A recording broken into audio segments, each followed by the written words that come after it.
Assalamualaikum warahmatullahi wabarakatuh. Ini menjelaskan tentang pengertian sistem informasi manajemen. Sistem informasi manajemen atau SIM dalam kurung bahasa Inggris Management Information System MIS untuk kurung adalah sistem perencanaan bagian dari pengendalian internal atau suatu bisnis yang meliputi pemanfaatan manusia, dokumen, teknologi, dan prosedur oleh akuntansi manajemen untuk memecahkan masalah bisnis seperti biaya produk, layanan, atau suatu strategi bisnis. Sistem informasi manajemen dibedakan dengan sistem informasi biasa karena SIM digunakan untuk menganalisis sistem informasi lain yang diterapkan pada aktivitas operasional organisasi. Secara akademis, istilah ini umumnya digunakan untuk merujuk pada kelompok metode manajemen informasi yang bertalian dengan otomasi atau dukungan terhadap pengambilan keputusan manusia. Misalnya sistem pendukung keputusan, sistem pakar, dan sistem informasi eksekutif. B. Komponen sistem informasi manajemen. Sistem informasi manajemen terdiri dari beberapa komponen utama yang saling berinteraksi untuk menghasilkan informasi yang berguna.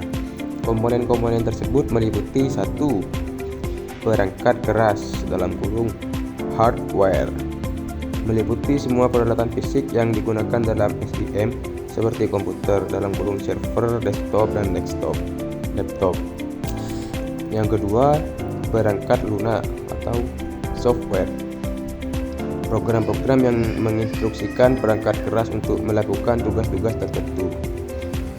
Yang ketiga, basis data dalam kurung database, kumpulan data yang terorganisir secara sistematis dan disimpan secara elektronik sehingga tidak dapat diakses, dikelola, dan diperbarui dengan mudah. Yang keempat, prosedur dalam kurung procedures,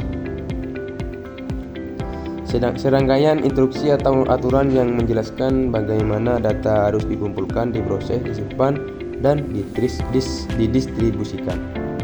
Yang kelima, manusia atau people, pengguna dan operator SIM termasuk analisis sistem, programmer, administrator, basis data, manajer, dan staf operasional. Yang keenam, jaringan komunikasi dalam kurung communication networks, infrastruktur yang memungkinkan perangkat keras dan perangkat lunak untuk berkomunikasi dan berbagi data antar lokasi atau departemen.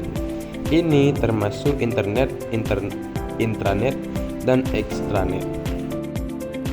Materi yang ketiga tentang fungsi sistem informasi manajemen atau yang disingkat dengan SIM.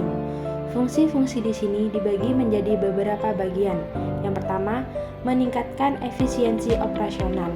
Sistem informasi manajemen membantu perusahaan bekerja lebih cepat dan hemat biaya dengan otomatisasi tugas rutin, mengurangi kesalahan manusia, dan mempercepat proses bisnis.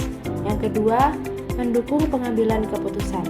Sistem informasi manajemen menyediakan informasi yang tepat dan akurat bagi para manajer, sehingga mereka dapat membuat keputusan yang lebih baik dan lebih tepat sasaran berdasarkan data yang ada.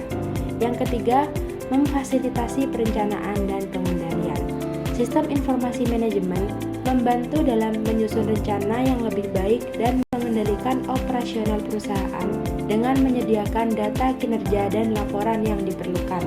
Yang keempat, meningkatkan kolaborasi dan komunikasi.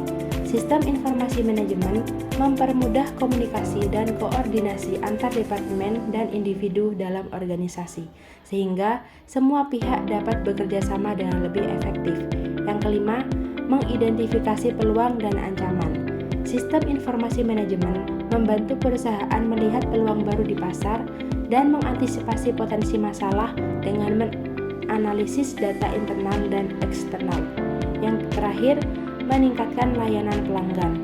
Sistem informasi manajemen membantu perusahaan memahami dan memenuhi kebutuhan pelanggan dengan lebih baik, sehingga meningkatkan kepuasan dan loyalitas pelanggan. Selanjutnya di sini ada karakteristik sistem informasi manajemen. Di sini ada 8 karakteristik. Yang pertama ada akurat. Informasi harus bebas dari kesalahan dan mencerminkan kondisi yang sebenarnya. Informasi yang tidak akurat dapat menyebabkan keputusan yang salah. Kemudian yang kedua, relevan.